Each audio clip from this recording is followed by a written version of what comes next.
মাগরিবের নামাজের পরে হাসবুনাল্লাহু নি'মাল ওয়াকিল এই দোয়াটা যদি 33 বার করে পাঠ করতে পারে, আল্লাহ পাক নগদে তাকে 4টা পুরস্কার দান করে দেয়। যেরকম সুবহানাল্লাহ।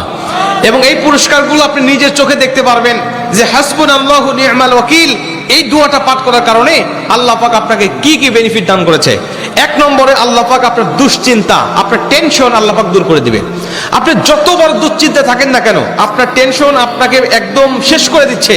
আপনি যদি হাসবুনাল্লাহু নি'মাল ওয়াকিল মানে আল্লাহ আমার জন্য যথেষ্ট, আল্লাহ আমার জন্য অভিভাবক হিসেবে যথেষ্ট, আপনি যদি দোয়া করতে পারেন, আল্লাহ পাক বলেন যে আমি আল্লাহ পাক তার টেনশন, তার দুশ্চিন্তা একেবারে দূর করে দেই। এটা হলো প্রথম নম্বর বেনিফিট। দ্বিতীয় নম্বর বেনিফিট হলো যে এই দোয়াটা যদি কোনো ব্যক্তি নিয়মিত পাঠ করতে পারে, রাসূল সাল্লাল্লাহু আলাইহি ওয়াসাল্লাম বলেন যে আল্লাহ রাব্বুল আলামিন তার বিপদ আপদ বালা মুসিবত আল্লাহ পাক দূর করে দেয়। এটা আল্লাহ পাক নিজেই তার জন্য সাহায্যকারী হয়ে যায়। বিপদ আপদ বালা মুসিবত তার সামনে আর কিচ্ছু রাখে না। আপনি যত হাসবুনাল্লাহু নি'মাল ওয়াকিল পাঠ করবেন, তত আল্লাহ পাক আপনার সামনে থেকে বিপদ বালা মুসিবতটা দূর করে দিবে। এটা হলো 2 নম্বর। 3 নম্বরে নবীজি সাল্লাল্লাহু আলাইহি ওয়াসাল্লাম বলেন, যে ব্যক্তি হাসবুনাল্লাহু নি'মাল ওয়াকিল বেশি বেশি পাঠ করবে, আল্লাহ রাব্বুল আলামিন সে যদি কারোর দ্বারা জুলুম শিকার হয়ে থাকে, সে মাজলুম, তার উপরে কেউ জুলুম করেছে, তার উপরে কেউ কষ্ট দিয়েছে, তাকে এই কষ্টটা সে পেয়ে আল্লাহ পাকের কাছে হাসবুনাল্লাহু নি'মাল ওয়াকিল পাঠ করেছে, আল্লাহ পাক বলেন নিজেই আমি ওই মাজলুমের পক্ষে হয়ে যাই, জালিমের বিপক্ষে আমি আল্লাহ নিজের অবস্থানটা দাঁড় করায় দেই। যেরকম সুবহানাল্লাহ।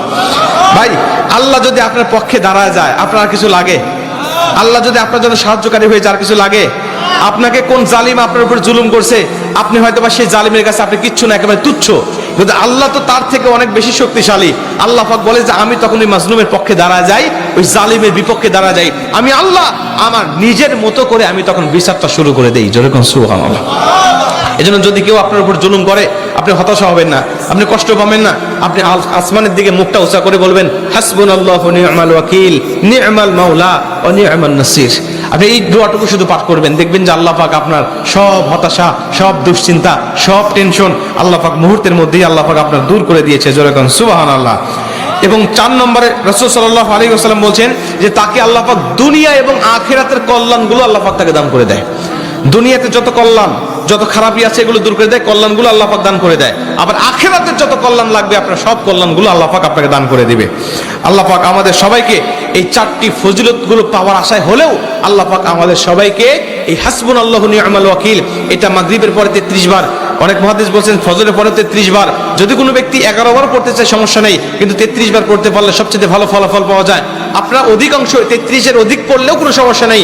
এক কথায় যে ব্যক্তি হাসবুনাল্লাহু নি'মাল ওয়াকিল বেশি বেশি পাঠ করবে, আল্লাহ পাক তাকে এই ফজিলতগুলো দান করবে। যেরকম সুবহানাল্লাহ।